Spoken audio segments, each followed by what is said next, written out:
प्रणाम बंधुओं, स्वागत है आप सभी का हमारे YouTube चैनल भक्ति ज्ञान माला में। साथियों, जैसा कि आपने स्क्रीन पर देख ही लिया, संसार का सबसे पहला आध्यात्मिक परीक्षक कौन था? हाँ साथियों, जिसने इस संपूर्ण पृथ्वी लोक पर आकर के, इस भूमंडल पर आकर के ऐसी परीक्षा ली जिसे सुनकर आप हैरान रह जाएंगे।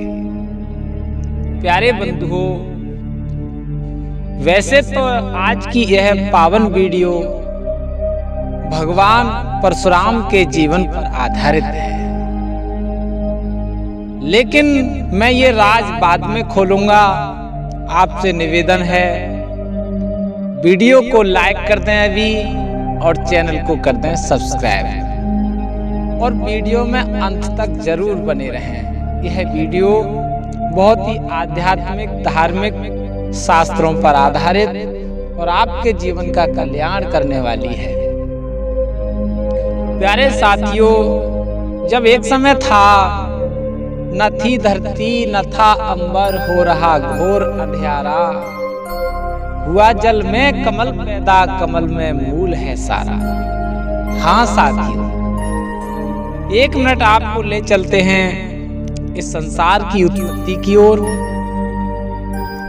महाकाल परम ब्रह्म परमात्मा के मन में एक बार विचारा आया।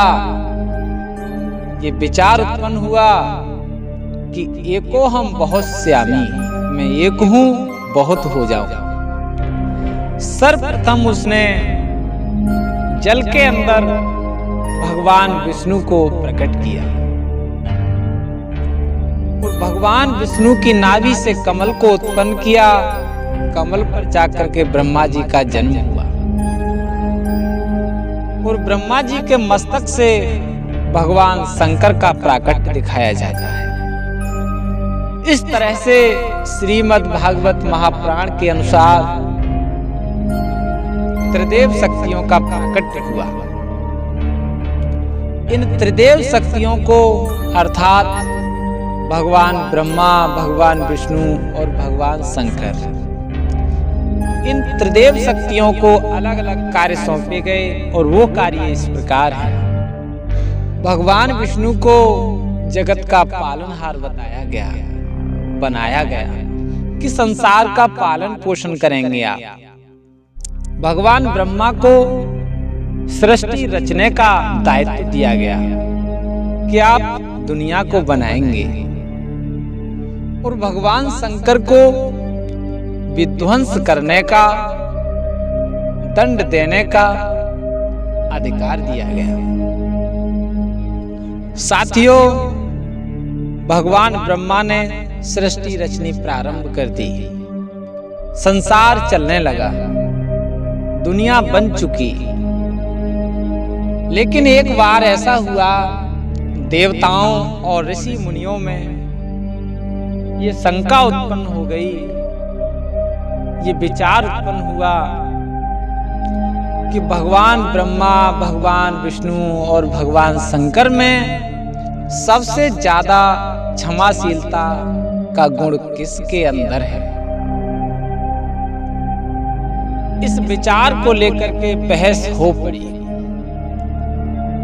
कुछ ऋषि मुनियों और देवताओं ने कहा, क्यों ना इन तीन देवताओं की परीक्षा ले ली जाए कि सबसे ज्यादा दयालु कौन है, सबसे ज्यादा क्षमाशीलता का गुण किसके अंदर है। इस बात को लेकर के जब शंका का समाधान न होते पाया, तब महर्षि भृगु को यह कार्य सौंपा गया, जो कि भगवान ब्रह्मा के मानस पुत्रों में से एक हैं, महर्षि भृगु। उनसे कहा गया कि आप ही एक ऐसे महर्षि हैं जो भगवान ब्रह्मा, विष्णु और महेश की परीक्षा ले सकते हैं कि आखिर तीनों में महान कौन है, तीनों में दयालु कौन है, तीनों के अंदर किसके ज्यादा क्षमाशीलता पाई जाती है। प्यारे साथियों, महर्षि भृगु को जब यह कार्य सौंपा गया निकल पड़े तीनों की परीक्षा लेने के लिए। सबसे पहले जा पहुंचे ब्रह्मलोक महर्षि भृगु अपने पिता के यहाँ, और आज पितामह ब्रह्मा से उन्होंने नमन बंदन भी नहीं किया, अर्थात उनका आदर सत्कार भी नहीं किया, और अनायास अनर्गल बातें करने लगे। ब्रह्मा जी को आया क्रोध और अपने पुत्र महर्षि भृगु को मारने दौड़े। महर्षि भृगु मन ही मन विचार करते हुए वहां से चले और विचार किया कि पिताजी, आप मेरी परीक्षा में असफल हुए। इतना कह करके जा पहुंचे कैलाश पर्वत पर भगवान शंकर के यहाँ, और भगवान शंकर को भी नमन बंदन नहीं किया और तमाम तरह की बातें कह डाली। भूतों को साथ में रखने वाला, नंगा धड़ंगा, गले में सांपों को लटकाने वाला, इस तरह की जब बातें की, भगवान शंकर को आया क्रोध और मारने दौड़े। जैसे तैसे मां पार्वती ने उनके क्रोध को शांत किया। महर्षि भृगु ने मन ही मन विचार किया, हे प्रभु भोलेनाथ, आप भी मेरी परीक्षा में असफल हुए। इतना कह करके आज महर्षि भृगु बड़े आगे और जा पहुंचे क्षीर सागर में। क्षीर सागर में बिना कुछ सोचे समझे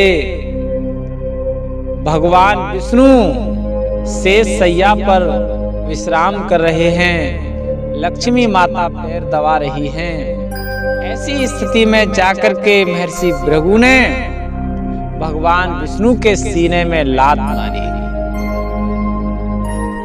तुरंत ही भगवान विष्णु ने महर्षि भृगु के पैर पकड़ लिए और कहा, हे मुनिवर, मेरा ये वक्ष स्थल बड़ा कठोर है और आपके चरण बड़े कोमल हैं। कहीं आपके चरणों में चोट तो नहीं आ गई? मुझे क्षमा करें मुनिवर। जब ये बात कोमल स्वरों में उन्होंने सुनू भगवान विष्णु की और अपने हृदय में अत्यंत सुख शांति का अनुभव किया। महर्षि भृगु के आंखों में आंसू आ गए और मन ही मन विचार करते हुए वापस हुए और विचार किया कि हे प्रभु जगत के पालनहार, आप मेरी परीक्षा में सफल हुए। मैं समझ गया कि आप सबसे ज्यादा दयालु हैं। क्षमाशीलता का गुण आपके अंदर सबसे अधिक है। हाँ साथियों, आज महर्षि भृगु ने सभी देवी देवताओं को और ऋषि मुनियों को जाकर बताया कि जगत के पालनहार भगवान विष्णु ही सबसे ज्यादा महान, दयालु और क्षमाशीलता का गुण रखने वाले हैं। प्यारे बंधुओं, जो काम भगवान ब्रह्मा, विष्णु और महेश ने नहीं किया, वो आज की वीडियो के माध्यम से मैंने आपको बता दिया। इस वीडियो का शीर्षक संसार का सबसे पहला धार्मिक आध्यात्मिक परीक्षक कौन है, और वो है महर्षि भृगु, जो आगे चलकर महर्षि परशुराम के रूप में प्रकट हुए, जिनका धनुष यज्ञ पर भगवान श्री राम से टकराव हुआ, ये जगत जानता है। तो भगवान ब्रह्मा, विष्णु और शंकर की परीक्षा लेने वाले यदि कोई इस दुनिया में हैं तो वो हैं महर्षि भृगु। साथियों, कैसी लगी यह वीडियो? यह वीडियो आपको पसंद आई होगी, मुझे पूर्ण विश्वास है। इसी तरह की धार्मिक, आध्यात्मिक और ज्ञानवर्धक वीडियो लेकर मैं आपके बीच आता रहूंगा। तब तक के लिए जय श्री सीताराम।